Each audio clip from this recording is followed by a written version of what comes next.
Good morning student. आज हम कक्षा 8वीं का विषय इतिहास पढ़ेंगे। विषय इतिहास में अध्याय 1 पढ़ेंगे। अध्याय 1 में दिया है आधुनिक यूरोप का उदय।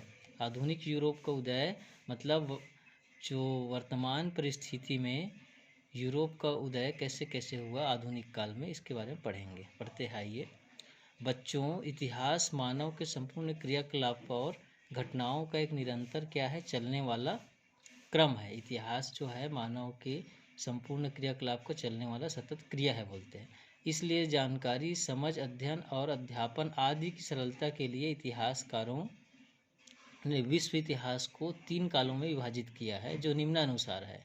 इतिहास को आधुनिक यूरोप को 3 काल में बांटा है, 3 चक्र में बांटा है। पहला आता है प्राचीन काल, दूसरा आता है मध्यकाल और तीसरा आता है आधुनिक काल। आधुनिक काल मतलब अभी वर्तमान काल हो गया, ठीक है। ये प्राचीन मतलब बहुत पुराने काल, इतिहास काल हो गया। ये इतिहास से बीता हुआ कुछ काल मध्यकाल हो गया। और ये आधुनिक काल जो अभी वर्तमान में प्राचीन काल से मध्यकाल से आधुनिक काल में कैसे कैसे विकास हुआ है, इसके बारे में हम आपको बताएंगे। तो देखिए, सबसे पहले आता है, पढ़ते हैं, यह विभाजन विभिन्न देशों में एक निश्चित और लंबी अवधि तक चलने वाले राजनीतिक, सामाजिक, आर्थिक, धार्मिक और सांस्कृतिक ढांचे में शामिल हो रही नवीन प्रवृत्तियों के आधार पर किया गया है। प्राचीन काल को यह जो है वर्तमान ढांचे में किया गया है कि धार्मिक, सामाजिक, आर्थिक, सांस्कृतिक सारे चीज़ वर्तमान में नवीनीकरण कर दिया गया है, नवीन परिस्थिति जैसा बना दिया है, ठीक है।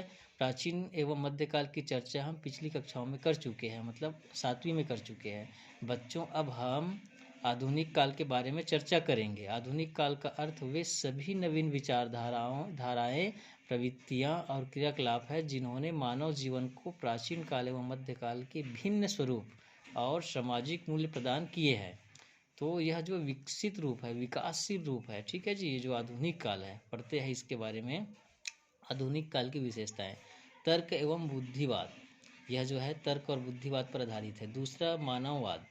मानववाद अर्थात इस युग में मानव की उन्नति और भौतिक सुखों को ज़्यादा महत्व दिया गया है, ठीक है।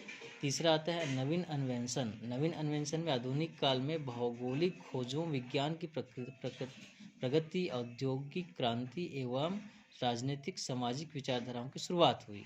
आधुनिक काल में भौगोलिक भू स्थिति की खोज, क्या क्या मिलता है, क्या क्या पाया जाता है, इसका विकास कैसे किया जाए, इसके बारे में विज्ञान की प्रगति हुई। मॉडर्न युग, मोटरसाइकिल, गाड़ी, ये सब वाहन परिवहन सारा चीज़, औद्योगिक क्रांति, कल कारखाने खुले, बड़े बड़े फैक्ट्रियाँ बनी, ये नवीन अन्वेषण में आता है।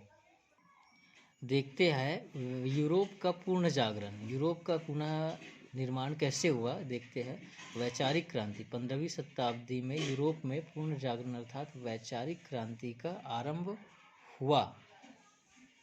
ग्रीक, लैटिन आदि भाषाओं के प्राचीन ग्रंथों का स्थानीय भाषाओं में अनुवाद तथा नए सिरे से अध्ययन होने लगा। छपाई की मशीन का आविष्कार होने के कारण पुस्तकें अधिक संख्या में क्या होने लगी, आसानी से उपलब्ध होने लगी। मतलब यह जो है नवीन प्रकृति में, परिवेश में सम्मिलित हो गया। ये देख सकते हैं कोपरनिकस, यह जो है वैज्ञानिक है ना। गैलीलियो, यह भी एक वैज्ञानिक है जिन्होंने आधुनिक काल में परिवर्तन किया, आधुनिक यूरोप के उदय का। देखते हैं राष्ट्रवाद एवं राष्ट्रीय राजतंत्रों का उदय। 16वीं शताब्दी में यूरोप में सामंतों की सत्ता का लोप होने लगा। मतलब लोप मतलब छिप गया, छूट गया, दूर हो गया, और राजाओं का महत्व बढ़ने लगा। एक निश्चित भौगोलिक क्षेत्र में लंबे समय से निवास करने वाले समान भाव, ऐतिहासिक परंपरा, राजनीतिक, आर्थिक हित संबंधों वाले लोगों में राष्ट्रीय भावना का क्या होने लगा, प्रगति, मतलब राष्ट्रीय भावना का प्रतीक बन गया, ठीक है।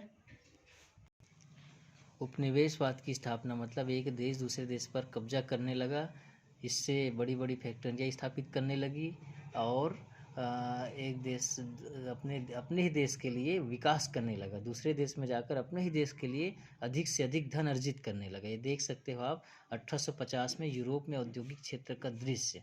ये 1850 की दृश्य है, जो औद्योगिक क्षेत्र, कल कारखाने क्षेत्र कैसे स्थापित हुई, कैसे धुएं निकल रहे हैं, जो वायुमंडल को क्या कर रही है, दूषित कर रही है।